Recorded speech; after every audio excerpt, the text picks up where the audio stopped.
Okay, welcome one and all. Thank you so much for coming along this evening to this event facing white supremacy. I am only here to say a very few words and then shut up and get my colleague Nivi Manchanda to introduce the panel.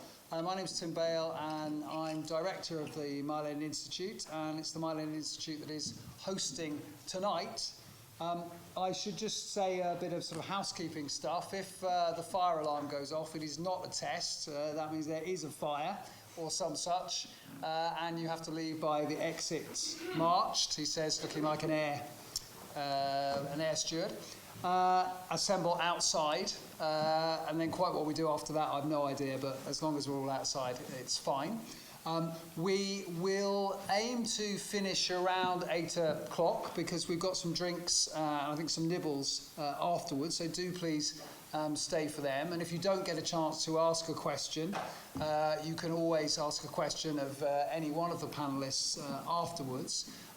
We do appreciate questions rather than comments, but if you are going to make a comment, if you could keep them fairly concise, and indeed if you could keep the questions fairly concise, that's always a good thing as well. So once again, thank you very much for coming. We're really looking forward to this particular event. And Nivi, go ahead. Thanks, Tim. Before we begin, I just want to thank the Mile-End Institute and in particular Tim Bale for hosting this event. The Mile-End Institute provides, I think, the perfect vantage point to discuss white supremacy and resistance to it, not only because it is a platform that consistently brings together policymakers, academics, and diverse local communities to address major political challenges in the UK, but also because of its distinctly international perspective. So I hope we can talk a little bit about how Brexit is connected to white supremacy elsewhere and talk about articulations of racism globally. Also, I'd like to thank Tamida and Mashumi for helping organize this. They are always a major bonus to have around. We don't have one member of our panel, Callum Kant, who had a bit of an accident and can't be here. But let me introduce the rest. So I'll start with Dr. Omar Khan, who's director of the Runnymede Trust, chair of the Ethnicity Strand Advisory Group to Understanding Society, chair also of the advisory group of the Centre on Dynamics of Ethnicity at the University of Manchester, commissioner on the Financial Inclusion Commission, and a member of the 2014 REF assessment. He's also been previously a governor at the University of East London. Next, we have Emily Gorsensky. Emily is a data scientist, an activist for social justice, and the creator of First Vigil, a database of far-right extremist crime.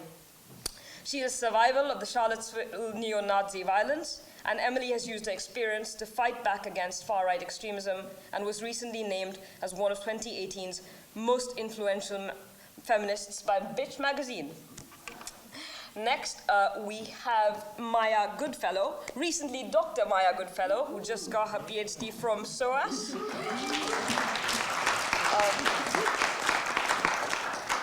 She has written extensively for The Guardian, for the New York Times, and Al Jazeera. Her forthcoming book, entitled Hostile Environment, will be published with Verso later this year.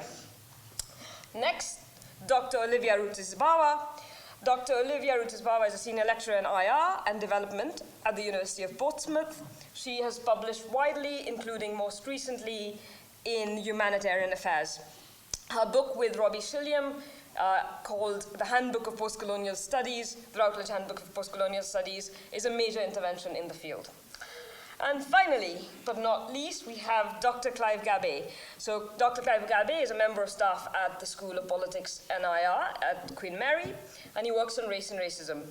His most recent book, which I have here, Imagining Africa, Whiteness and the Western Gaze, was published by CUP at the end of 2018. If you want a discount on the book, get in touch with Clive. And this event is as much a celebration of the book as it is a rant against, a diagnostics of Brexit and white supremacy. So without further ado, I'm going to pass on to the panel. Each of them will have 5 minutes to talk. Then we'll have a little bit of an informal discussion, and then I'll open it up for questions. Okay. Thank you. I need the mic. Yeah. Thank you for that.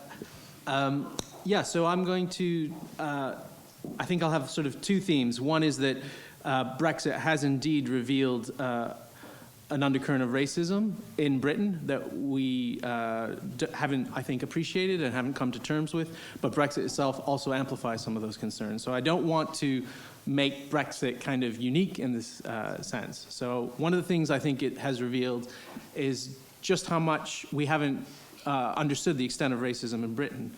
So there's a tendency, I think, to view racism as a sort of interpersonal form of violence, that there's just a few bad eggs on the far right, a few white supremacists, and white supremacists then meaning morally bad people who are somehow depraved, rather than attaching racism to institutions and structures. And one of the ways I think that we see that is the sort of tendency to view the white working class as the source of all forms of racism in Britain. But of course, it's not the white working class who make people send in twice as many CVs just to get a job. It's white middle-class managers. It's not the white working class that designs budgets that hit the black women the hardest in Britain. It's the Chancellor of the Exchequer. And it's not the white working class who give white British graduates 3 times fewer firsts in our universities. It's our university lecturers, including at this university, although this university has a better BME attainment gap than others. And it's not a few bad apples. 44% of the British public responded yes to the question, do you believe that some ethnic groups were born less hardworking? 44%. That's about 20 million people.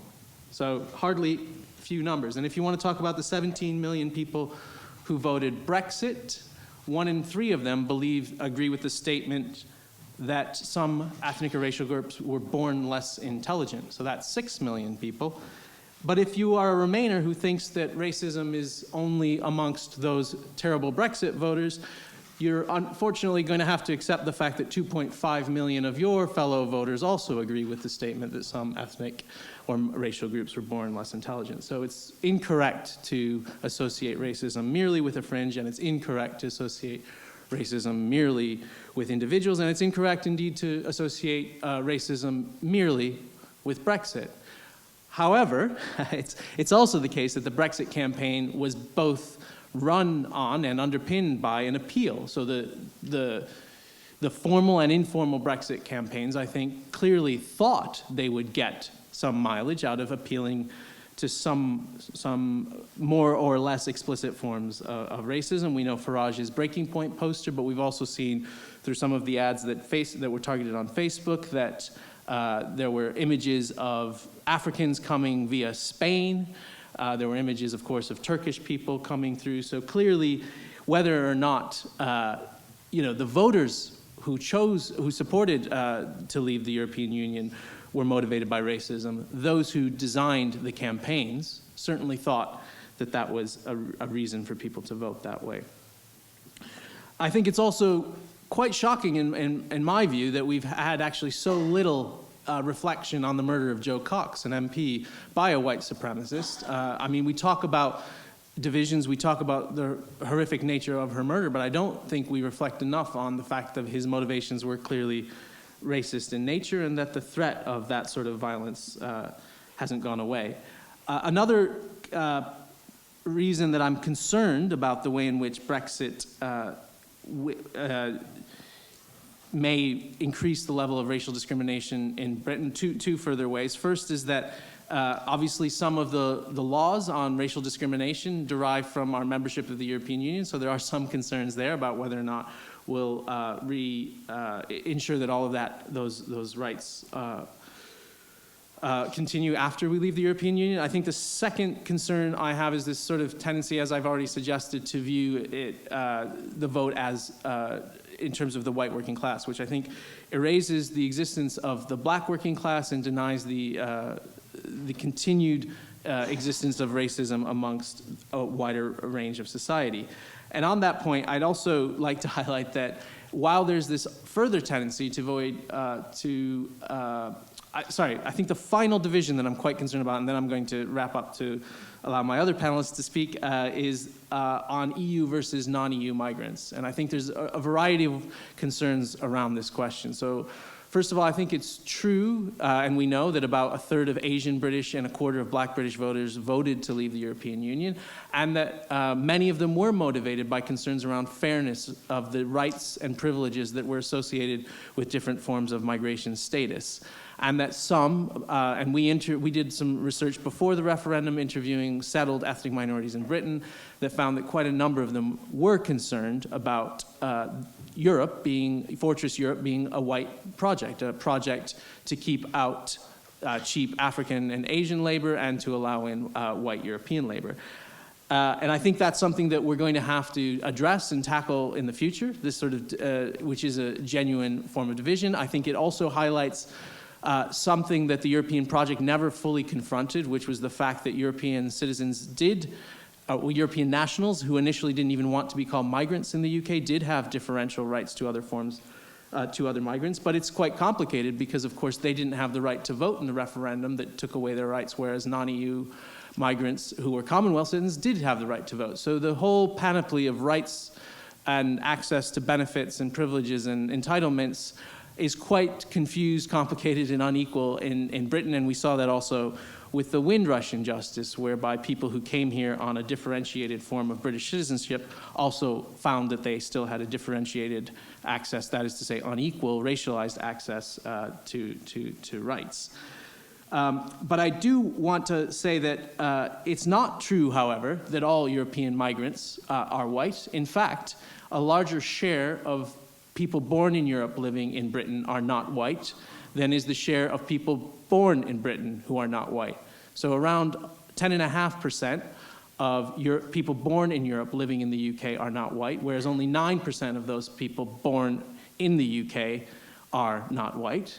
So we have to be very careful, unless you want to say that Britain is also purely a white country, of saying that all Europeans are white. And we have to be, I think, careful also not to, once we leave the European Union, to be agnostic about the connection between whiteness and Europeanness, because as we can see, the far right make mileage out of that globally.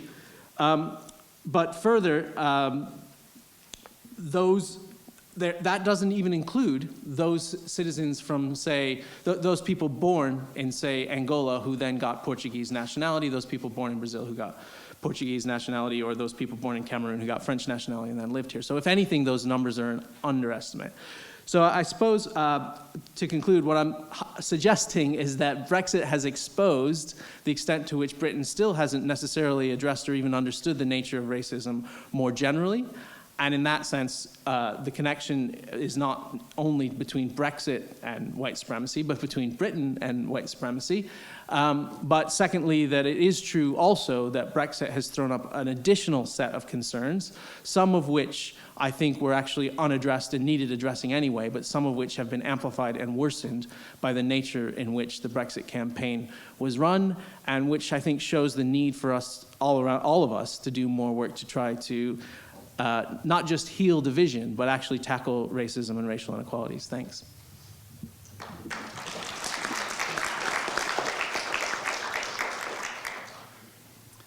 I suppose I'm next. I guess I'll start by saying that I'm probably the least credentialed person on this panel. I am not an academic in this domain, but I do consider myself an activist and a researcher. By training, I'm a data scientist. I am from Charlottesville, Virginia, although now I live in Berlin, Germany, which gives me the unique, perhaps, experience of fleeing to Berlin to flee Nazis.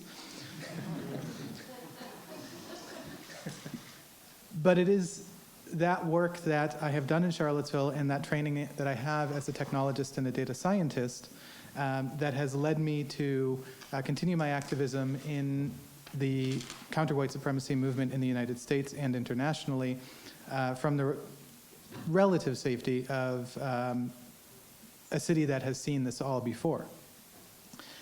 One of the things that people, when they think about Charlottesville, when they don't really know the city itself, is they don't understand that the event that made the headlines around the world, called Unite the Right, which was well, very on point in terms of the naming.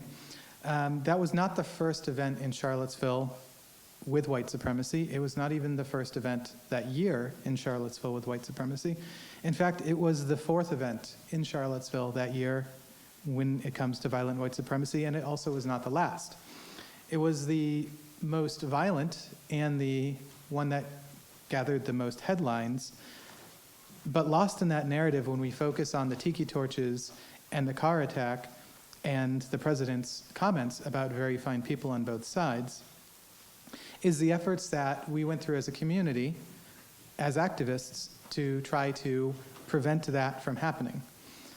There was a tremendous amount of work that was done leading up to the event in an effort to get the authorities, in this case the city government and the city police along with the state police, to deny the permit for the rally and prevent it from going on.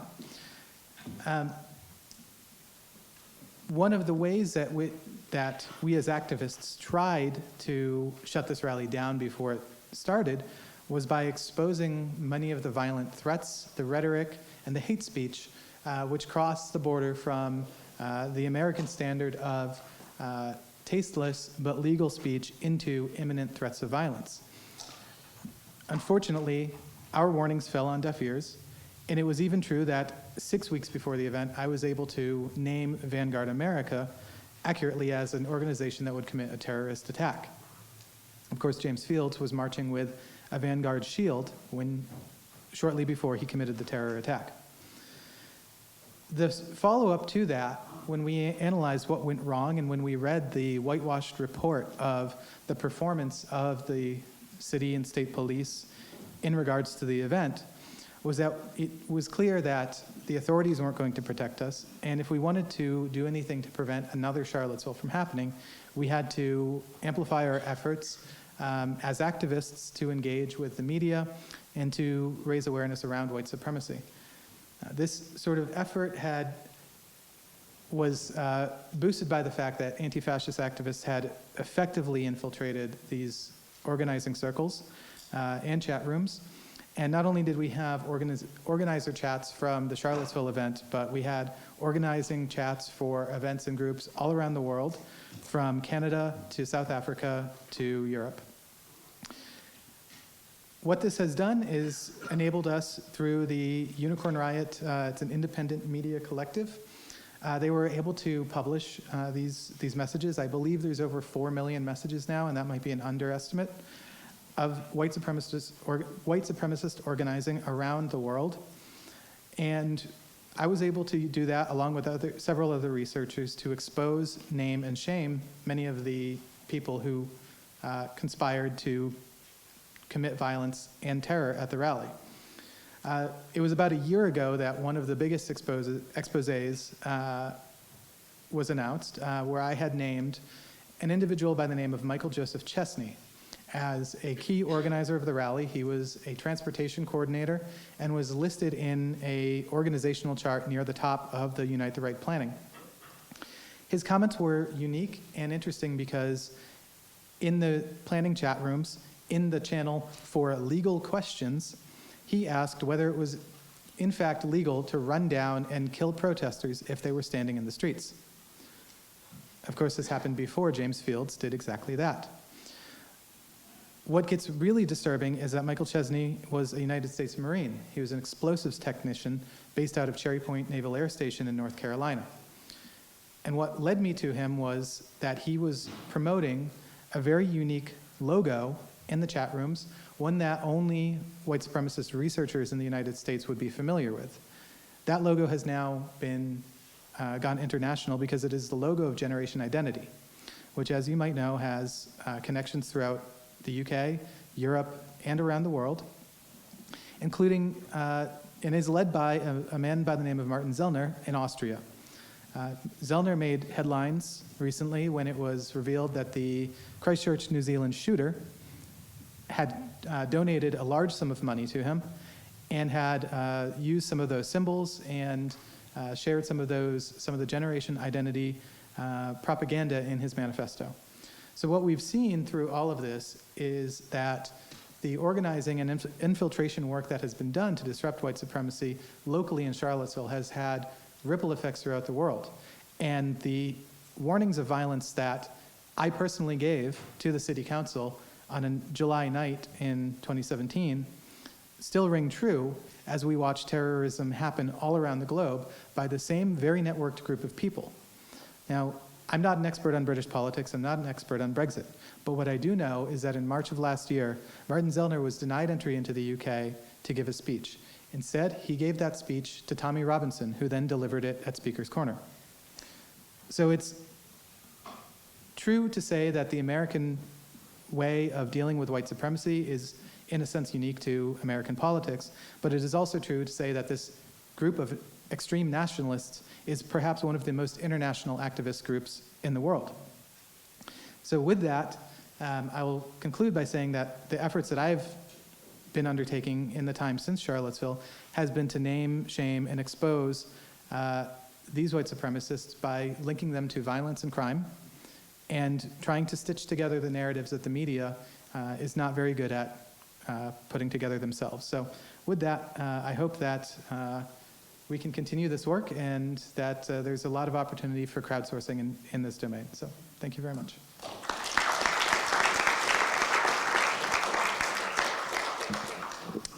Hi everyone. So what I'm going to do really briefly is think about, I suppose, more about how the centre legitimates some of the narratives that white supremacy thrives off of and the far right thrives off of. And I think to do that, I'm going to talk a bit about immigration discourses, because that is what a lot of my work looks at. But I think what we need to maybe do, and this is not, I'm not going to be able to answer this question. I've spent the past 4 years thinking about it. I don't have a full answer on this, but we need to think about what is whiteness. And I think we talk about white supremacy. We know what that is. We think about the supremacy of white people, historically, how that has been constructed. But whiteness is slightly more complex, all of the ways that it shapes the world in which we live in. It's very difficult to pin down. It's operating in a number of different places at the same time in different ways. It's invisibilized, but at the same time, it is also everywhere.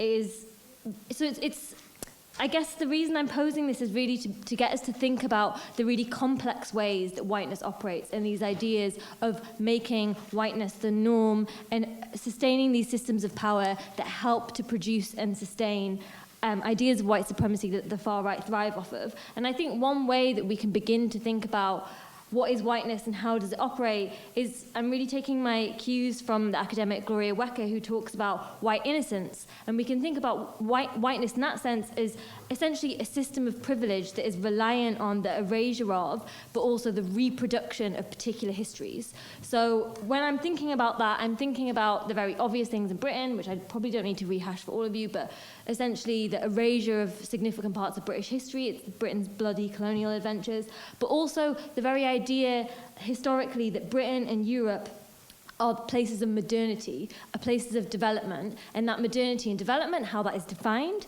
is related to whiteness, but also the very idea that that modernity and development happened within Britain. It happened innately to the British people, as opposed to Britain extracting from its colonies and taking material wealth and goods from the rest of the world in order to fund that progress, which I would use in, say, in air quotes, because these are all terms that I think they need to be contested and we need to challenge. And so these ideas about Britain and Europe being places of progress and civility, these are really bound up with whiteness. The very idea of white people and whiteness being synonymous with privilege and power, but also progress, these continue to reproduce themselves, these ideas, in the way that we talk about immigration today. And the reason why I want to talk about immigration is because what has become so commonplace is to hear that, it's not racist to be concerned about immigration. Immigration is no longer anything to do with race. What we're now talking about as well is thinking about freedom of movement, and freedom of movement, people in Europe tend to be coded in a lot of people's minds as white, although Omar has quite nicely explained why that isn't accurate. That is still how a lot of people think of freedom of movement. And I think that it's important to consider how these immigration discourses operate, because the centre, when it is talking about immigration, the so-called centre, so I'm thinking people like Tony Blair, people like Ed Miliband, people like David Cameron, when they talk about immigration, they often reproduce the very logics that the far right depend upon. So one example of this in really recent, the past couple of days, which some of you may have seen, is Tony Blair saying that in order to combat the far right, migrants have to integrate. Okay, so I mean, there's a lot to unpack there that I'm probably not going to have time to do, but I suppose the reason that this is interesting is because these words all sound relatively neutral, you know, this idea that people need to integrate into British society. Surely that's just about people getting along, people learning English, which itself I would actually push back against. But the reason that this is so insidious is because this reproduces implicitly the very idea of the white nation. So this idea that there is a norm which migrants, particular migrants, when people talk about immigrants, they're usually not talking about white, wealthy Americans, right? There's a very racialized idea of who the migrant is. It's like this idea of migrants conforming to the white nation. So being able to identify themselves as having British values, being able to speak the right language. And what's actually interesting about this is no amount of integration is ever enough. So if you go back to 2005 and previously, Tony Blair was saying these exact same things when in government. The new Labour government implemented English language tests for people coming into the country, encouraged people to subscribe to British values, and consistently talked in this kind of authoritarian way about the need of migrants to show that they were loyal to the nation. So this isn't a new idea, but still we're hearing the same thing, 14 years later. And what is interesting about this is when you talk to a lot of people like myself who are second, third generation migrants, the fact that we're even calling ourselves by those terms, at what point do you become British? At what point have you proved yourself enough? And at what point do you stop being continually asked to prove yourself that you belong in the nation? And I think a lot of these discourses do intersect with how the referendum was framed. Yes, there was the Breaking Point poster, which was evidently racialized, but it was also the response from the Remain campaign, which was that, Turkey's not going to join the European Union, so we're fine. So all these racialized discourses about people from Turkey coming in to Britain, essentially what the Remain side did was say, yeah, those people are a threat, but it's fine because they're not going to be coming into the country. And so what we see with these very ideas about immigration being a threat to the mythical white nation is the ideas that the far right thrive off, this sense that the country needs to be protected from outsiders and that those outsiders are racialized, but some of those outsiders are already in your midst and they need to be policed to ensure that they do belong in the nation. And so maybe, I mean, I'll wrap it up because I don't want to go on about this for too long. I think it maybe further down the line we can talk about how freedom of movement fits into this puzzle, because I think that there's forms of racialization going on there and how that the discourse around freedom of movement intersects with ideas about whiteness is also really, really interesting. But I guess just to end on the point that what's interesting about the responses of the so-called centre to the far right when particular instances of violence occur. So, for instance, if you look at what happened in New Zealand and the terror attack in New Zealand, Jacinda Ardern, the Prime Minister, has repeatedly condemned what has happened, has been praised, rightly so, for responding in a particularly sensitive way to what happened. But if you also look back in the past couple of years in politics in New Zealand, what you saw was the New Zealand Labour Party reproducing some of the anti-immigration discourses that the far right do thrive off of. So I think if we're just going to hear people in the centre say racism is bad and we need to confront it, what our response should be is, but what are the ways you have been reproducing those very discourses and how are you going to change that going forward? I'll end there though. Thank you.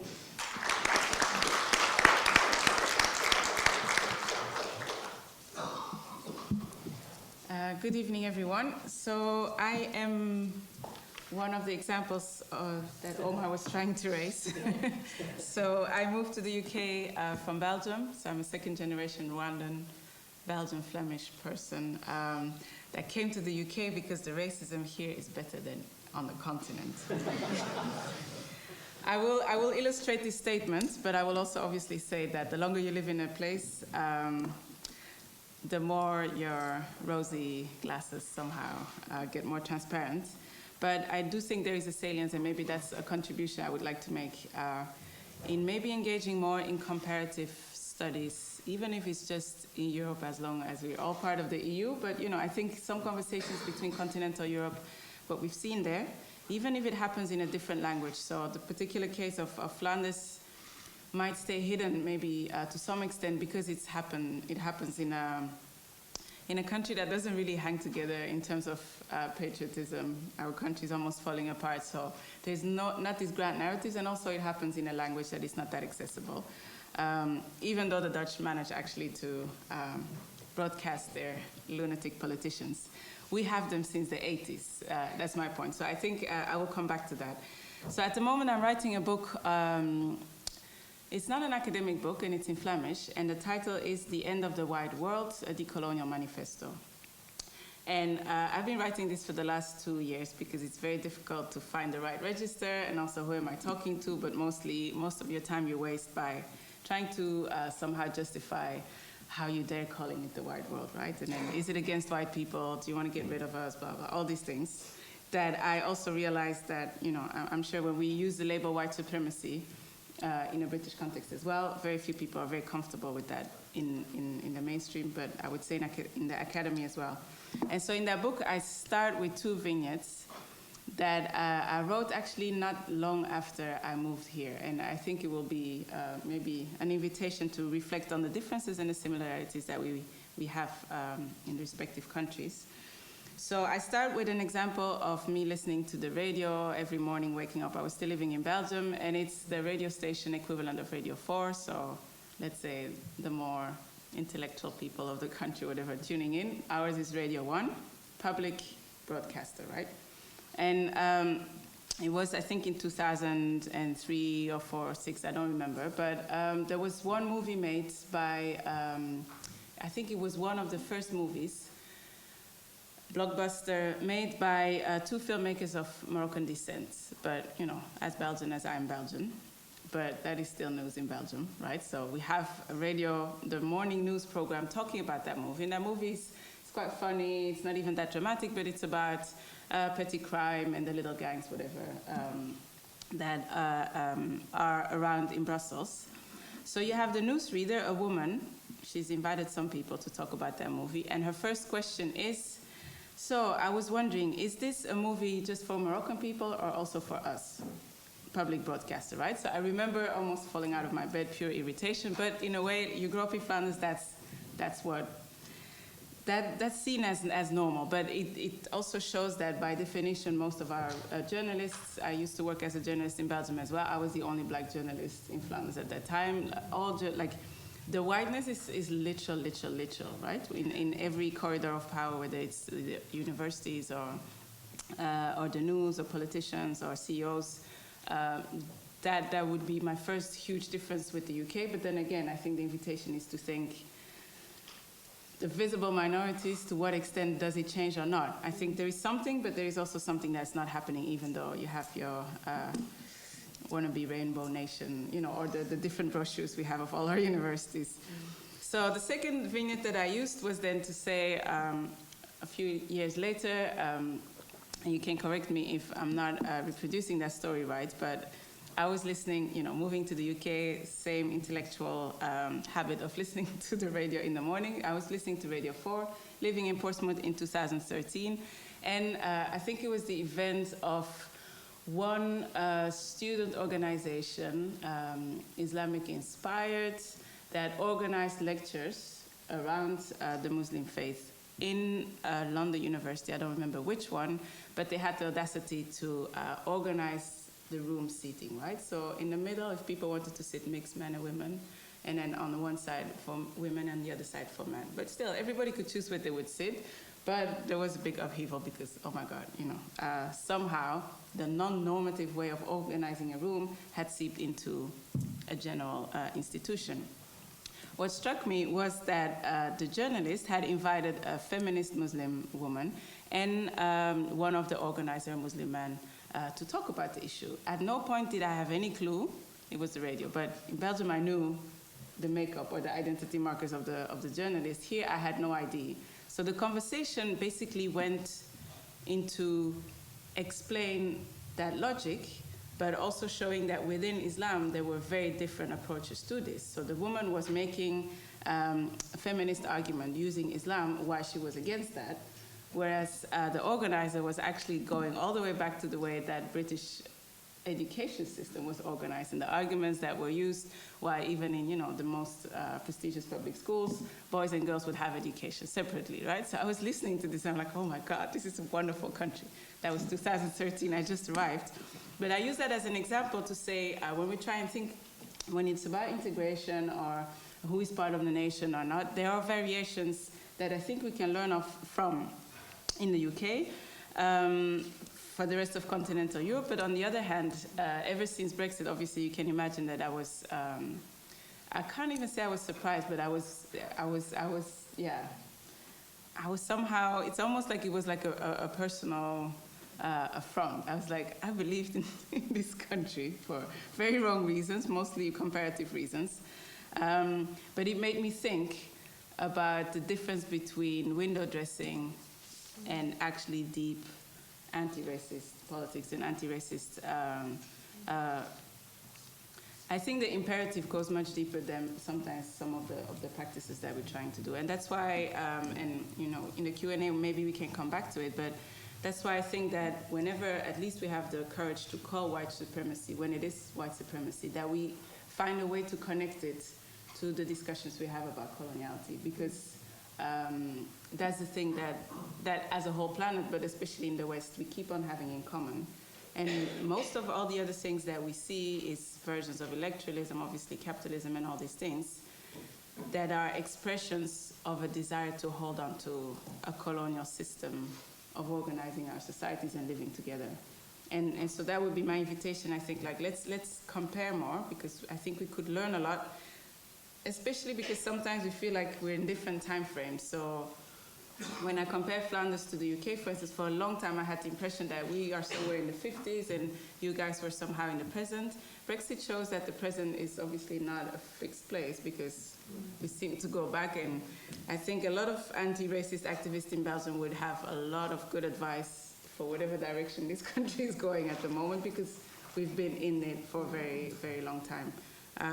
So yeah, those would be my initial comments, but I'm happy to come back to any others later. Thank you.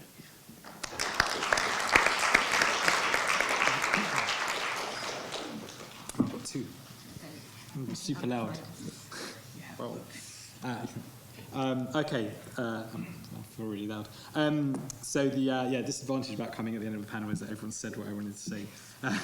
But I will try and pick up on what some of you have said in what I'm going to say, which is, I suppose, a reflection on how we got here. Or rather to say, I think we've always been here.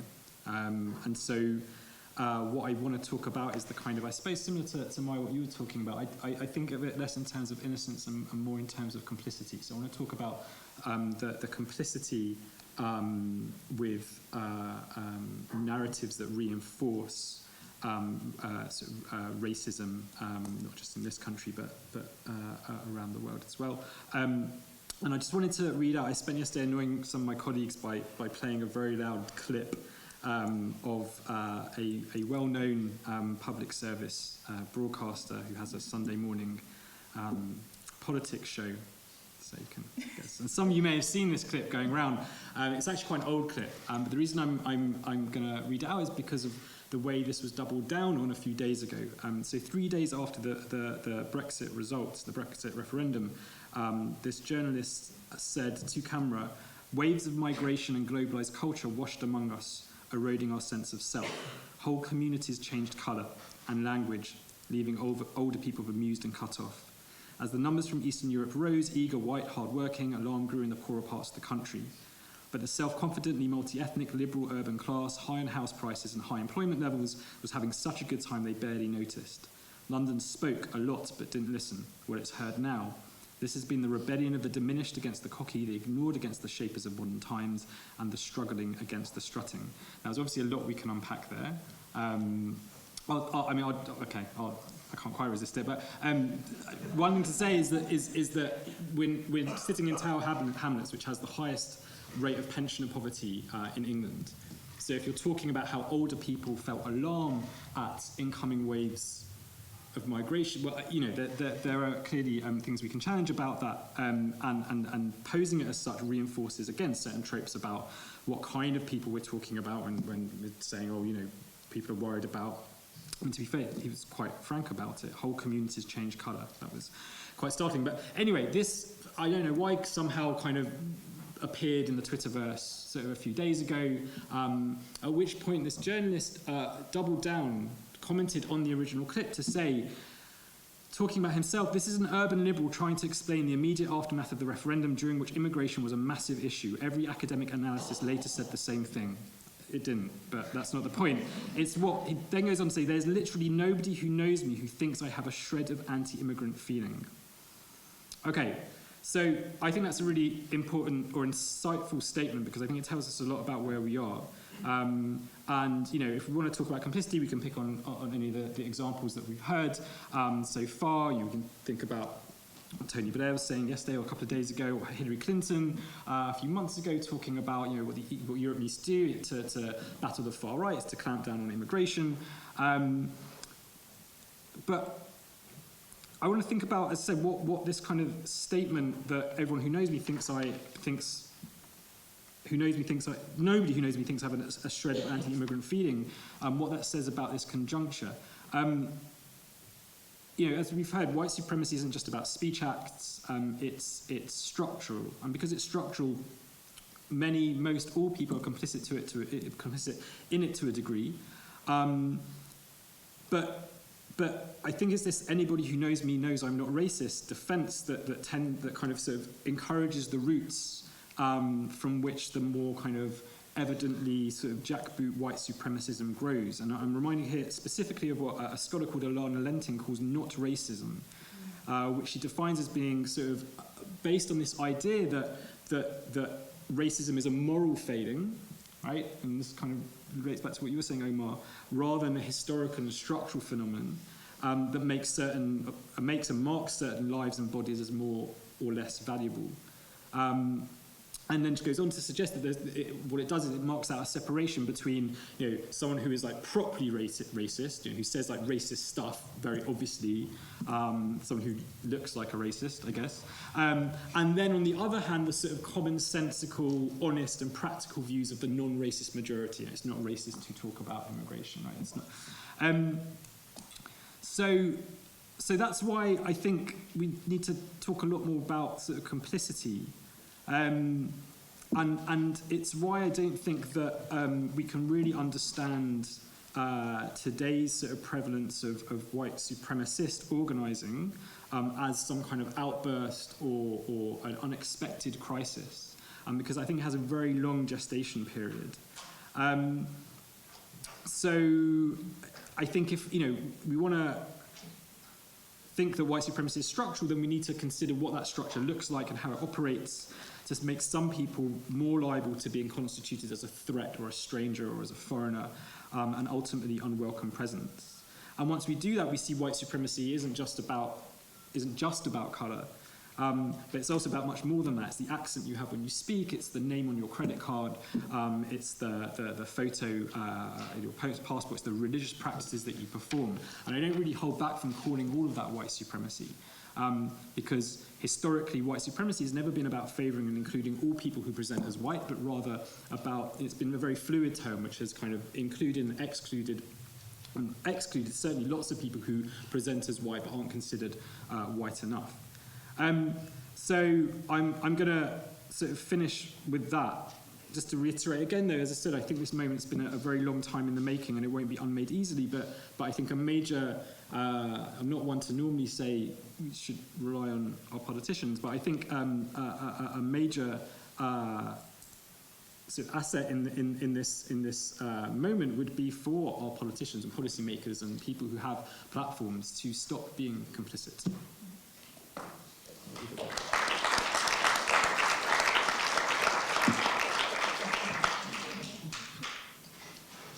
Okay, thank you.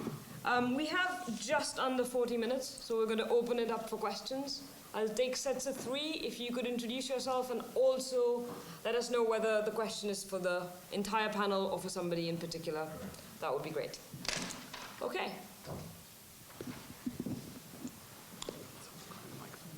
There's somebody coming. Yeah. It's coming. Yeah, I've got it. Yeah. There's a question here.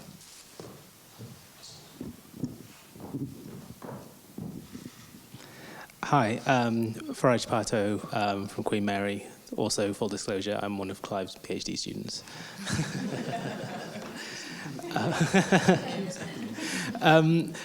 I guess this is for everyone.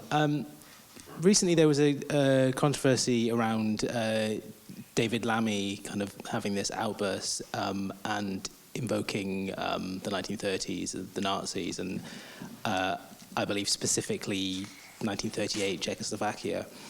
I'd just be interested to know whether you think it's helpful to raise the spectre of World War II, the Holocaust, etc., at this juncture, or if it does more harm than good.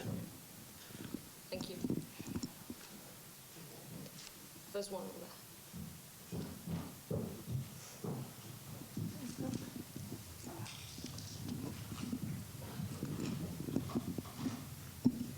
Hi, Chris Rostow from the LSE.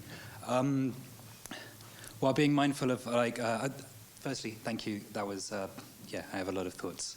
While being mindful of the encouragement to think away from kind of avowed and explicit white supremacy, to think about how kind of white supremacy is interlaced with whiteness and the centre and so forth, it's notable that over the last few years there's been an increase in avowedly and explicitly white supremacist activism on university campuses and in our classrooms. I was wondering what the panel think about how we, as teachers, as students, as kind of members of universities, respond to and deal with that growth. One more. Just here.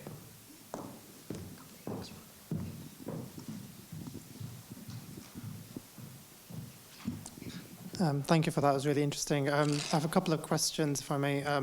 The first one is a general question to anyone who wishes to answer it. It's regarding the idea of the rate of change in immigration. And I have read that it is a valid fear that people have, that things are changing too quickly. And I think it was Tony Blair's government that perhaps initiated that explosion of immigration that occurred in his time. And that's the thing that some people suggest is the reason why people are developing this, have developed these feelings of ill feelings towards immigration. And if that is true, is it more a failure of our politicians to address that in an honest way and then deal with it accordingly that is contributing to this problem? And I'd like your views on that. And secondly, a question for Emily, perhaps, if regarding your database, are you finding that the incidents of far-right extremism, are they becoming more and more violent as time goes on? Okay, I've seen a few more hands. We'll come to you in the next round. Omar, can we start with you? Is that okay? Okay, yeah. On David Lammy, I think that obviously we have to be careful about analogies with the Holocaust, but I think the analogy with the 1930s is perfectly fair. I mean, the Holocaust is the sort of end point. I think we actually teach the history wrong if we think that sort of Nazism started and the whole plan was all along to lead to the Holocaust, and that we knew in 1929 where this was all going to end up. So I think, no, it's not Nazi Germany, but we are seeing signs of normalization of certain kinds of discourse that the rest of the panel have talked about that I think we need to be alarmed about. Obviously, it's not going to be the same history, but the kinds of concerns about where this leads to, where it slides to in terms of locking people up and doing bad things to them and denying them their rights and indeed killing them, even if not in the ways in which it was done in the Holocaust, I think is a perfectly legitimate thing to highlight. I don't have an answer to white supremacist activism. I'll let some of the academics maybe. But on the rate of change, I think it's somewhat true, the rate of change. But if you look at recent data, the rate of change is not as dramatic as some people think or are alarmed about. And this is a concern that I was reading recently, Hansard's from the 1960s, and the same complaints were made then, that the white population can't handle the numbers of black people living in towns where you were talking about 100 people. So,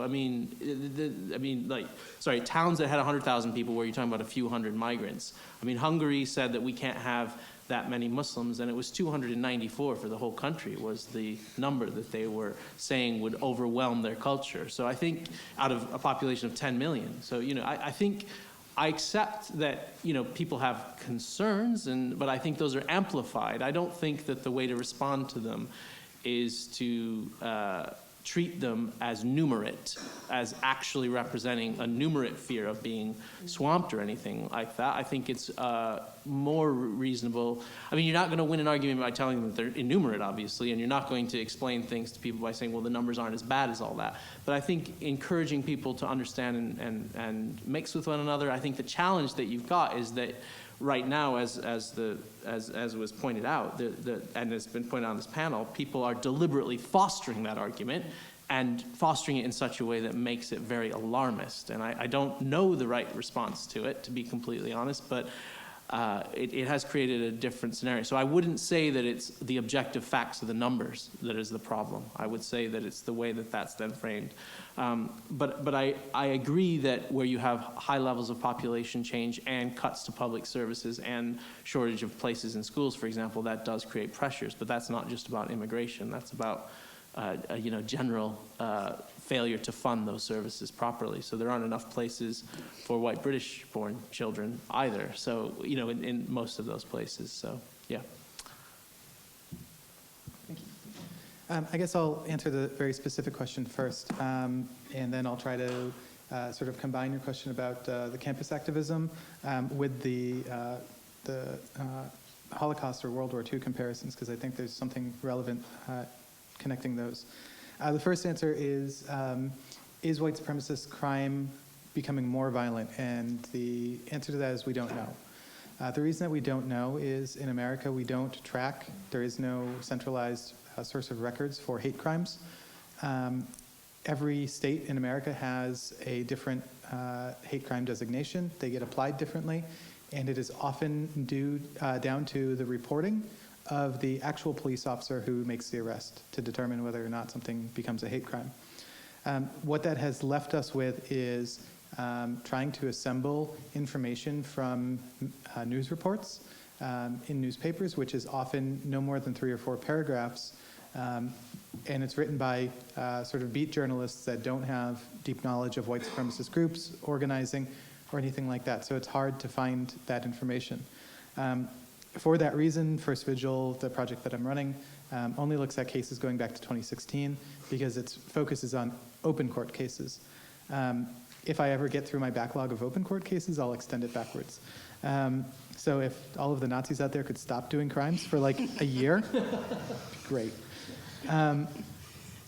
So it is very difficult to answer and to rate the violence. I mean, we can look at some of the recent terror attacks that have happened in the past couple of years that haven't happened in, say, the early 2010s, but then we can look back to the Oklahoma City bombing in 1993. So it's really hard, or was that 96? I forget. It's hard to say. Regarding the campus activism and the comparisons to World War II, I do think that the comparisons to World War II are tricky but apt. And the reason that I think that they're apt is not so much to serve as a warning sign of where we could be going, because even in my most pessimistic, do not think that we are going to be ending up in the same place. But the reality is that, like, in my country, we are putting children in cages in Walmarts. And so it is deeply uncomfortable in those comparisons. Where those comparisons, I think, are super valid is to spawn people to think about what they would have done if they were alive during that time, and to exhort them to act in that way now. That means doing things that they're uncomfortable with. That means doing things that might even be illegal, such as blocking a street, or staging an unpermitted protest, or other things that I won't say on the record.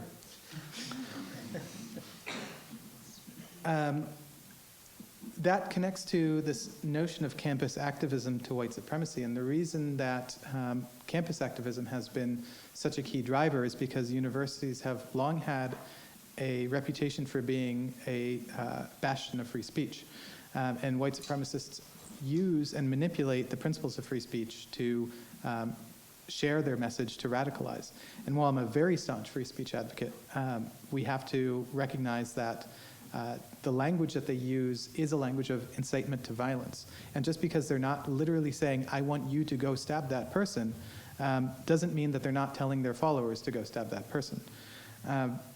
So when we think about the campus activism, we need to do better at educating our administrators on campuses of what these groups are, to highlight the connections that they have to violence, and to allow them and empower them to make a decision to act in the interest of public safety, which often means denying that platform, because what will happen is violence will break out.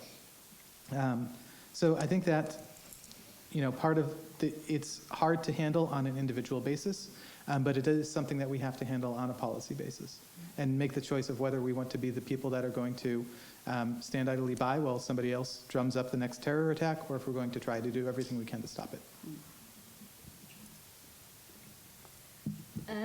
I'll really quickly touch on the university campus stuff, but I guess thinking more long-term and more broadly, something that I'm involved in at SOAS is Decolonising SOAS project, and I think that is, there's some hope there in thinking about how you actually prepare people long-term to have the tools to be able to analyse some of these discourses and fight back against them. And I think part of my other life is doing lots of media debates about university campuses and free speech and these very issues, and actually it's really, really difficult, because what you find is a lot of the people who argue for these people to be given platforms and this whole debate around no platforming, they're very skillful at being able to make it seem like their arguments are entirely reasonable and anything else is, students shutting down debate and this kind of political correctness gone mad.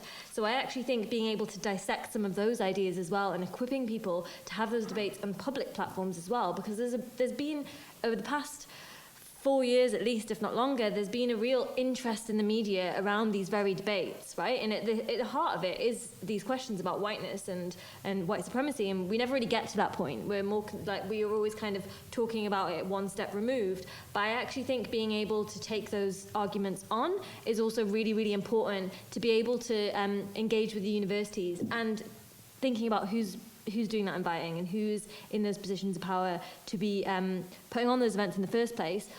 Having those conversations in a multi-layered way, I think, is really, really important. And I do think that there is the pushback and the real enthusiasm for decolonising. And I know there's what our word means.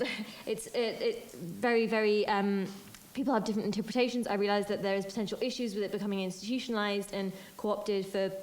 By universities, but actually I think that students, having taught the past year, students demanding to have curriculums that are more diverse is really great. And yes, I'm at SOAS, so maybe I'm living in slight utopia in that sense, but actually I think that this is something that a lot of young people are engaging with, so that is something that I think is positive and is potentially a way to combat some of those very ideas. We have to have an alternative project, right? And I think that has some place in that. The other thing that I would want to touch upon is this question about the rate of change, and you hear that phrase a lot. I've spent the past 2.5 years researching for this book on immigration, and it's something that Omar's right. It comes up time and time again. Actually, Stuart Hall in the 70s did a BBC half-hour programme about this very issue, right, about how immigration was covered in the 70s, and one of the things that it was always the reporting would focus on was the rate of change is too much. The numbers are too many, and you're right, it's never about numbers, because you go back through history and you look at polling, and people have always said it's too many immigrants. I mean, immigrants, again, is particular, it's always racialized. What I think is interesting about that discourse is, yes, there may be fears. What are those fears based in? And the problem with how a lot of the media reporting works, and also some academic work, which gets a significant platform in our media, is that the implication is that those concerns and fears are legitimate. So you hear this phrase a lot, legitimate concerns, that politicians use. And the problem with that is it assumes that fear is natural, that it's normal, and that it's not changeable. Actually, that fear, if it exists at all, is produced by historical racialized discourses about who's a threat and who is not. So this idea that it's connected to the numbers actually it's not really borne out by how communities are changing, like how people are moving in and out of communities, where that fear is. We know that people who are most fearful of immigration tend to live in areas that have less immigration. So actually, that very idea fed into the Andrew Marr. Sorry that we didn't name him. fed into the comments made by that journalist. It really underlies some of that, and it's really been legitimized because that fear is assumed to be natural and rational, and it's also assumed to be held by people who are called the left behind. Actually, it's way more complex than that, and as Omar alluded to, this is also the middle classes who have this upset. And what is also interesting, I could talk about this very issue for like all day, which is why I'm going on. I'll stop after this, but what's also interesting about that is that what you hear, and this is something that I found a lot in my research, and if you want to read more about this, you can buy my book later this year because I talk about it at length, is that in TV documentaries about immigration, what reporters often do is they go, well, I'm going to go to this particular town because there's been so much immigration and change into this town. The population is now X% white and X% of colour, and it's like what they do is they blur together immigration and race. So the rate of change is measured by how many white people were in an area 10 years ago, how many white people were in an area now. I mean, that tells us a lot about how immigration is working there and this idea of change and people's anxieties. It is incredibly racialized, and if the fear is there, it can be addressed. I think the big problem is that it's assumed and we're told by particular commentators and academics that it is not possible to address it because it's natural and normal, and therefore we have to respect it. And I actually think that is one of the most pernicious anti-immigration arguments that exists in our discourse at the moment, and something that we should be consistently actually challenging. So I'm going to try to quickly say something about all three questions.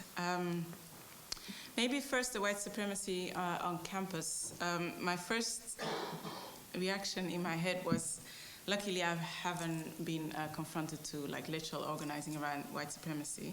But then maybe building on everything that was already said, one thing could be that any of us who are have a little bit of power on campus, so let's say you're teaching, what I've come to realize more and more is that I'm teaching, for instance, modules that focus on the African continent and international development studies, and they're like the benign, interested kids kind of. So my own challenge in terms of fighting white supremacy is in actually sitting down and have the painful process in your head to try and detect the deep white supremacists in those projects and in those programs. And so I would follow on what you were just saying, like in the long-term approach in that for me is to some extent have the courage to make them read, because you do have that power. Completely different things, even though it's still the same course that they, and being comfortable ourselves, because I make them read stuff that I've read myself like only a year ago, and I'm not really sure if that's a good thing that they should be reading or not, but so that, I mean, I know it's not organizing, and I think we can learn a lot from people that actually organize around these things, but within our own little power that we have, some of the work is uncomfortable for us as well, and I think that would be my answer to that. About the Holocaust, I would say tricky but apt is a great way to say it. I would add to what has already been said that let's work with what we have. If you ask any of your students what they actually know about in the past, it's always going to be the Second World War, right? Even though it's told in the most absurd of ways. Again, we would have the impression that there was this isolated island that was, you know, Western Europe, and the war was there, and then somehow we called it a world war, but then the rest of the world somehow is already like written out of the story. So first of all, it's a very good entry point to write back the whole of the planet into that story, because it's a story that people already know. And additionally, I would say that the wrong way in which people react to whenever we bring up racism is because for people, racism is something that Hitler did, right? So when you bring it up, so it's somehow, in a very distorted way, is the moral compass of Western self-delusion or self-identity or whatever. So again, try not to be too cynical about it, but that's the stuff that we know, that we, every week, I think, whether it's in Belgium or the UK, there is a documentary on the World War, the first or the second, or like, this is the only story basically that we all have in common, even though it's very badly told. So that for me would be one of the reasons. It's our moral compass, but also at least we don't start from scratch in that story. When it comes to the rate of change argument, again, I would build up on everything that has already been said, and maybe tie into that the point I wanted to make about coloniality. I would say that apart from pointing at the deep whiteness and racism in many of the fears that and in the way that have been constructed, and I'm not dismissing everyday people's challenges with their changing direct environments, but again, I would say it is constructed to some extent. I think a decolonial project or activism actually invites us to really question this idea that some people are deserving to be somewhere and others not. And I think Robbie Shillian just wrote his book, The Deserving Poor. So the whiteness problem in the migration is not just a random thing. It's by systematically erasing the fact that our wealth did not fall out of the sky. And this is, I think, a conversation that we need to link more and more in our migration stories. It's not like literally that every person that crosses the border has an individual right to be here because we robbed their ancestors. And I know when I say we with my face, like, it's very complicated, but let's say from a position in the West, it's really important that we break through the myth that there is something self-deserving about the wealth in the West that attracts people today.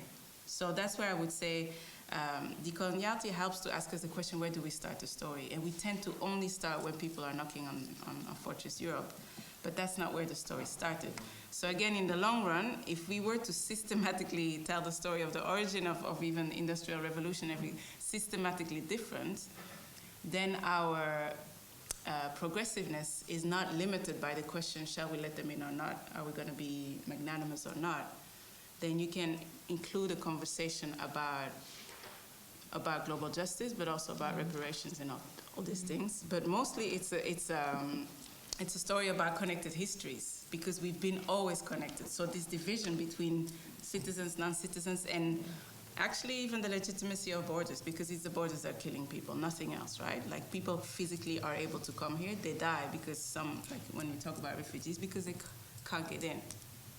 So that would be my invitation. Like, the rate of change is not about dismissing people's fear, but seeing that it is constructed, but actually go beyond that and say, what are the conversations that we're actually having when it comes to that? Who has the right to be here?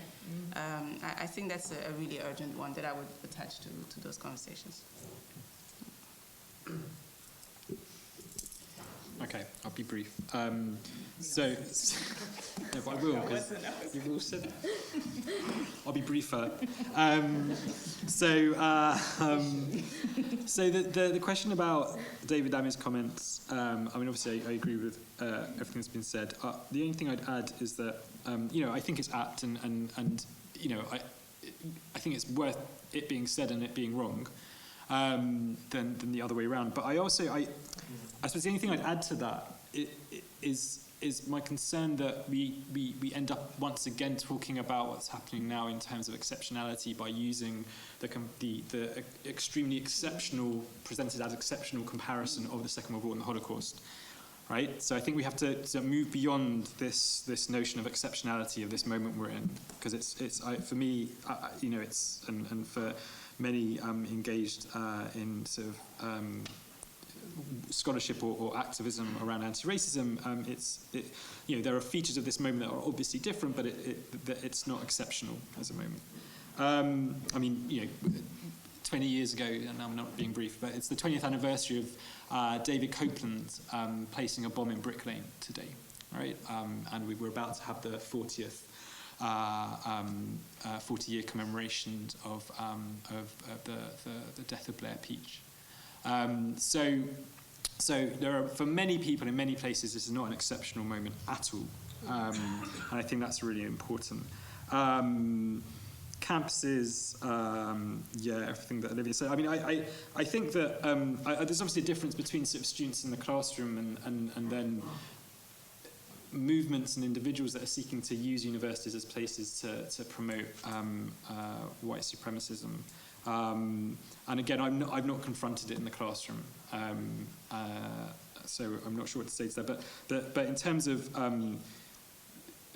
organisations and individuals seeking to use university campuses and then crying free speech, these are very well funded, normally very organised, very well supported individuals and movements who have incredibly big public platforms, and the idea that they're being shut down is preposterous.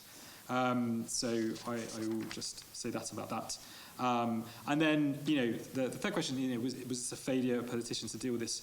Honestly, yeah, I think it was a failure of politicians to deal with the issue of immigration honesty. I think they've been incredibly dishonest, some of them anyway, in the sense of I think in the opposite way to which we normally understand that question about the honesty of the immigration debate, right? I think there again are plenty of examples of politicians and people with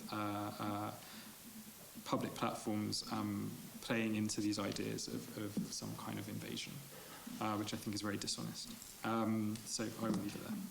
Okay, I've seen 3 hands already, but if there's more, okay. Just connect them up and Yeah, give everyone a minute. So 5 hands now. I'm going to give you 30 seconds to ask your question, and I'm going to give each of you 1 minute to answer them. There's 2 of that, and then 2 here. Who else had the hands up? Hi, my name is Husa. I'm a bachelor student in Queen Mary, and I just wanted to say that today British Muslims became an important target for white supremacist violence and racism. And I think apart from Dr. Olivia, the issue was not really raised, and this is not only in academic debates, it's also in the national and international political scene. So my question is, what really are the reasons of this misrepresentation of this ethnic group? Is it more because we are uncomfortable speaking about this subject, or is it really just a matter of we don't consider it important enough to actually tackle the issue? Thank you. There's somebody just next to them. Hello, my name is Hannah Kedir, and I'm a student at Queen Mary. I just wanted to ask, so we talked about the logic of white supremacy, and I think we need to go a bit more into depth about the nature of white supremacy. And have you heard anything new that we have not heard before? I don't really, like you have said before, I don't really think this is anything new. And also, I agree about the fear of immigrant situation, but if we look at South Africa with an Iranian all-white state in the heart of South Africa, can this really stem from a fear of migrants? I mean, the black South Africans, they're not migrants in their own country. And the very foundation of America and Australia were built on this very same idea. So I just wanted to quickly ask, without getting rid of the symbols of the colonial flag, which represents genocide of the Aboriginals and everything, can we really move forward from a decolonized narrative? There's 1 here, and then there's 2 here. Thank you. My name's John, and I'm only here to bring the average age of attendees up to a credible level. I'm pleased to see, not quite, I'm pleased to see it here, some mention of the Second World War. I only missed it by a few months, but I suffered severe prejudice afterwards because I started school with a strange Hungarian name,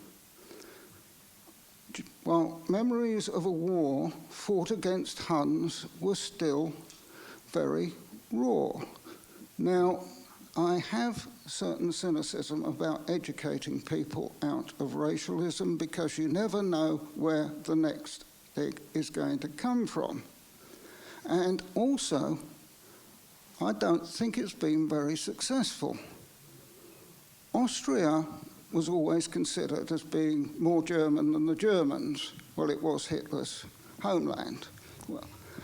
And there were very, very strong efforts made through the educational system to denazify the country.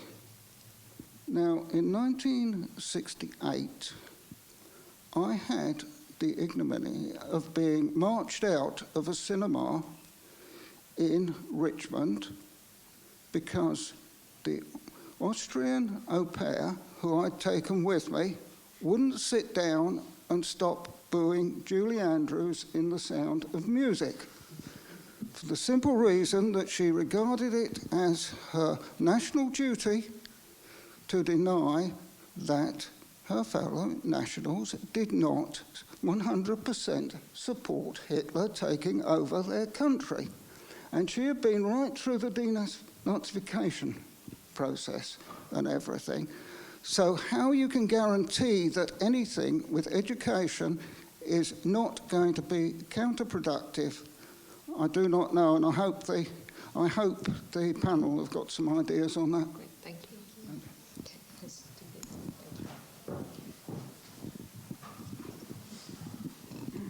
Thank you. Hi, Musab Yunus from Queen Mary. I wanted to pick up on something Olivia said, but this is really for everyone, about comparison and the need for more comparison, which I'm very strongly in favour of, and I think it's very important. And then two things, really. One is that it seems that in the academic literatures, there seems to be more comparison that isn't filtering through to popular conceptions. I'm thinking particularly of comparisons of anti-Semitism and then things like Islamophobia, which are actually quite prevalent across academic literatures, but have become very hard to talk about. How do we talk about those more? And the second thing is, how do we move beyond the kind of rose-tinted comparisons that you mentioned, which I think are very common to many of us who travel across countries and feel immediate impressions that things are different, but those impressions might not really reflect realities. So just general thoughts on comparisons and how they're to be conducted and used. Yeah.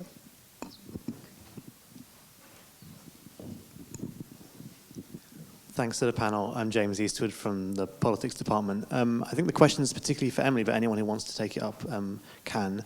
I wanted to ask, what role or what are the problems potentially with using the language of crime and terrorism in confronting the far right? Because obviously the whole lexicon of crime and terrorism is a racialized discourse, and yet it obviously has also a moral purchase with people, and in technical legal terms, a lot of the acts committed in the name of white supremacy are crimes and could be defined also as terrorism. So how can we strategically, or should we strategically engage with that lexicon, and what are the pitfalls of doing so? Clive, why don't you start us off? In 1 minute. Yeah. Okay. So does white... Okay, how can we think about white supremacy in a context? I mean, it doesn't function in the same way everywhere, right? And a lot of the time I think we can think about this in terms of othering rather than simply about... I mean, I'm not sure that I don't know. Okay, I certainly don't think that white supremacy is simply about the fear of migrants, right? And I think, as Maya made really clear, like when people talk about immigration, they're talking about certain kinds of migrants. They're not talking about all migrants. So in that sense, then, racism becomes something that serves to other certain groups at certain times that may not always suffer from white supremacy in the same way, right? So Musab's point about, so the comparisons that we can make and the comparisons between sort of anti-Semitism and Islamophobia that exists on the literature and particularly for thinking sort of early 20th century, the first kind of Immigration Act, the Aliens Act in this country in 1986 was about Jews immigrating from Eastern Europe, brought in under a government by Lord Balfour, he of the Balfour Declaration, go figure. But there's a limit to that comparison as well, right? Okay, because many of the descendants of those people can now, myself included, can present as white, right? So I don't face that, right? But so I think comparisons are important. But I come back to what I said about exceptionality as well, right? And it's the importance to not just hold them up as these kind of exceptional moments. Okay, education. Education, racism. I suppose for me, I'm concerned about not necessarily racism in the sense of being a speech act as something that someone says, but education, but seeing racism as something that functions to structure the way we think and feel about the world around us. And in that sense, I think education can be very important. Just leave it there. I will try to talk about comparisons. by tying it into the two first questions as well. And I guess when we try to think about comparison, especially also to heed Clive's advice that we don't roll into comparisons, is that we always have to ask ourselves the question, what's the purpose of our comparison, right? And sometimes also, what's the purpose of pointing to certain types of oppressions that might be underrepresented, not represented. And I think amongst minorities, we are often, in a context of whiteness, almost pitched against each other, you know, in the Misery Olympics. And yeah, I did not come up with that word, but so for me would be the reasons why I find comparisons very important is that we manage to contextualize and historicize in detail what we're talking about. So when we look at South Africa, for instance, I just came back from South Africa. I was in Stellenbosch, it's like white country, and we were it was a workshop funded by the European Commission in a wine farm. And the thing is that obviously I love wine, whatever, like I'm hipster enough to enjoy the whole setting, but I was again confronted to every single patron of that wine farm was white, and every single person working there wasn't. And then I was there sitting asking for a glass of wine, everybody was confused. It was like, but it was a level of violence that is not a level of violence I don't experience in Europe. It's just, it's so different that it feels more violent. And then I went to the US and New England, every single town there has a British name, is Bristol, is this and that. The universities look like Harry Potter land. Everything is the same as here, where I live here. And again, it was such a violent experience. It was not just like beautiful New England. It's like, you reminded, some centuries ago, people came here, I mean, I'm simplifying, killed everyone, and then just rebuilt wherever they came from. But that idea, and I think the challenge for us today, if we speak about continental Europe or, for instance, the UK, our drive must be like how can we better understand the workings of the same coloniality, but with all these different manifestations? And that's where, when I speak about the Belgian context today, I know one of the biggest challenges is being a Muslim man in Belgium. That's it. And I don't have to be in competition with that, because it's the same logic that makes that people are surprised if I'm not a prostitute or a cleaning lady. It's the same logic. So that would be my answer to that. And then very briefly, in terms of education, I guess the example I gave, or maybe sometimes the rosy lenses that we have when we move to different places, is that differently educated people,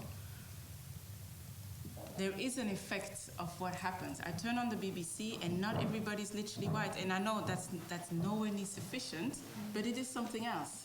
So the way that I'm treated in the UK as a highly educated, middle class, not wannabe hipster woman, it's very different in the UK, because people ask me where you're from and I say I'm from Belgium, and then I want to continue, but people are not interested here. Not because they're not that racist or whatever, it's just there is a level of education that has been different to the extent where you're not supposed to ask certain things. And I know it's not the solution, but it makes my life easier, and people don't stare at me in the street. So I would say, I agree with you that we need to think of how we do this to somehow try to work against the backlash, but I would also maybe warn against this idea like there's nothing we can do, because we do see it having effects, but we have to think more about the details of that. That would be my answer. Thank you. Yeah, I think that comparison is really important, and taking a comparative analysis would actually help with some of our popular discourses as well, but not only geographical comparisons, I think temporal as well. So there's a temptation, and I also do this, to kind of look at British history and think that nothing has changed, because so many of the immigration discourses, for instance, are reproduced, but they also change. And that's where the point about Islamophobia, I think, is incredibly important, because thinking about how that is so central to how we talk about race and immigration in Britain today, but how invisibilized that is at the same time. So it's one of the most acceptable forms of racism. It was central to Brexit, actually. It was central to the referendum, and how people were being talked about as a threat was so tied up with those ideas of religious difference. And I think that also then allows us to think about thinking comparatively across geographical space, but also temporally allows us to think about why is it that I've even brought up immigration? I don't think immigration is the only way to understand white supremacy operating at all. It's my particular research interest, which is why I've talked about it at length. But no, it's the way it operates in different spaces as well. And actually, something that we haven't really had time or space to talk about is thinking about how the far right is operating globally, the comparisons and differences. So if we were to look Brazil to India, the US to the UK, significant parts of Europe, what are the similarities and differences? I think that's a massive question. But I think actually thinking about how whiteness is operating in those different spaces in different ways, but also these ideas of like civilizational purity, which like you find in India, right? It's like these civilizational discourses, particularly with Islamophobia. There's some similarities there, but there's evident differences. I haven't done the work, so I don't have all the answers, but I think actually beginning to think about it in that way is going to be really crucial to being able to confront some of those discourses, because it's not just, I mean, I've talked about Britain, but no, it's not just Britain. It's these issues are global, right? So thinking about how they manifest globally in different ways, I think is a really important thing to do. And very quickly on the education question, I think it's actually imperative. Like, again, just thinking about Britain, because it's the context that I know best, is we, maybe comparatively to some parts of Europe, there has been some progress, but also we actually don't even know, and this is something maybe Omar can speak to even more than I can, thinking about what Runnymede have done on this. We don't know how history is being taught across our schools because of the mix of the schools now. Academies, there's so little oversight. We don't know, we know empire is taught badly, if at all, but we don't know in what ways. And that really does matter for how we see Britain as a nation, and then how people are equipped to deal with some of the arguments and visions of Britain that are painted in our popular discourse. I think that not enough has been done, and it hasn't been solved, but actually to be able for people to understand British history, it really does matter. And I think education is key to that. Thank you. I'll keep this as quickly as I can, but I do want to answer your question because it's excellent. One of the things, and this touches on both education and some of the other questions, is there's two sort of competing notions of how to be anti-racist. One of them is this theory of anti-discrimination, that we should treat all people the same, regardless of their race, gender, sexuality, whatever. This is, at least in the American and in some of the European traditions in law and scholarship, the prevailing mode. The other mode is anti-subordination, which is to say that, sort of to embraces Desmond Tutu's quote that neutrality in the face of injustice sides with the oppressor. Education has been, at least over the past 20 or 30 years, mostly focused on anti-discrimination, going all the way back to primary school. And so we have embraced that as the way that we are supposed to properly be non-racist. And to which I would say that we need to start looking at anti-subordination and thinking in terms of racism not as the application of differences, but the understanding of power dynamics. And this talks about, sort of anti-Semitism, the comparisons there, also with anti-immigration sentiment. I do have a project that I'm working on that identifies sort of we've identified 9 principal axes that exist in English language media through which people are radicalized. But I can talk about that offline later. To briefly address the challenges, morally and otherwise, about dealing with crime and terrorism as a hook to combat white supremacy, I agree with that take, and my phone says ACAB, which stands for All Colors Are Beautiful, obviously. But it is problematic to use the justice system, which is oppressive, and to use prison and policing, which is oppressive, as the means by which we are going to solve white supremacy. So it is a challenge to do that. But what I have done with the First Vigil project is looked at how white supremacist communication is being done.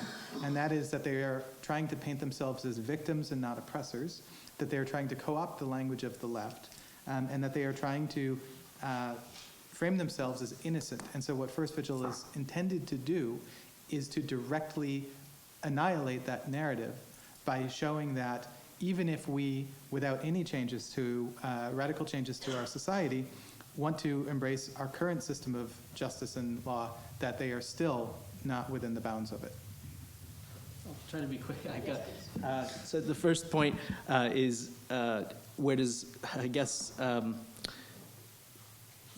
sort of deeper origins of racism, I mean, and of even the question of who belongs where and how did we get here and what are borders. I mean, all 4 of my grandparents, my father, all 8 of my great-grandparents, all 16 of my great-great-grandparents, all 32 of my great-great-great-grandparents, et cetera, were born British.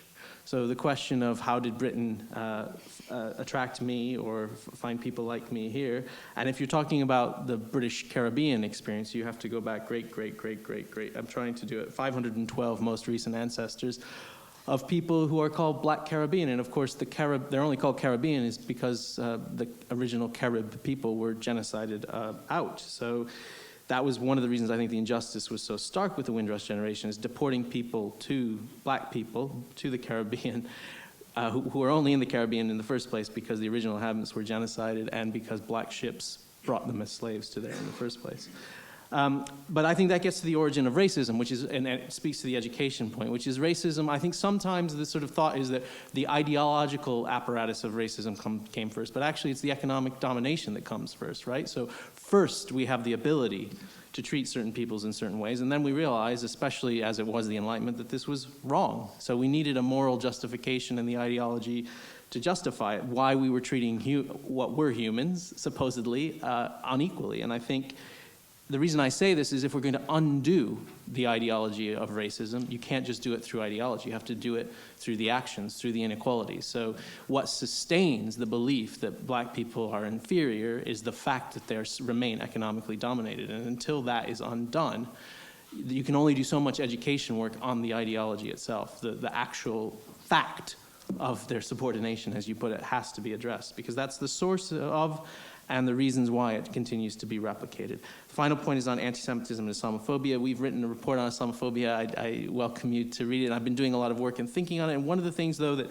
has been troubling me about bits of what has, I think, unfortunately descended in some of the anti-racist movement. It's perfectly reasonable for a person to come to racism, anti-racist organizing, or challenging forms of discrimination that they experience personally. But one of the challenges of that is it can distort your lens in a particular way, which is to say that you particularly understand the specificity of the form of racism or injustice that you experience, but it can make you tone deaf when other forms don't look like yours. And I think that's what's happened in some of the debates on anti-Semitism and indeed some of the debates on Islamophobia. Because those forms of domination or discrimination or racisms look different, and because people come to their understanding of racism through a personal experience, I think there's been some, to me, there's the sort of labor failure on anti-Semitism or the left failure on anti-Semitism has actually exposed a wider malaise on thinking about anti-racism. And I'm hopeful that that's being turned around, but we've got a lot more work to do on that. Okay, thank you very much. Thanks, everyone. We have drinks and nibbles in the lobby, and thanks for being such a great panel and audience. Thank you.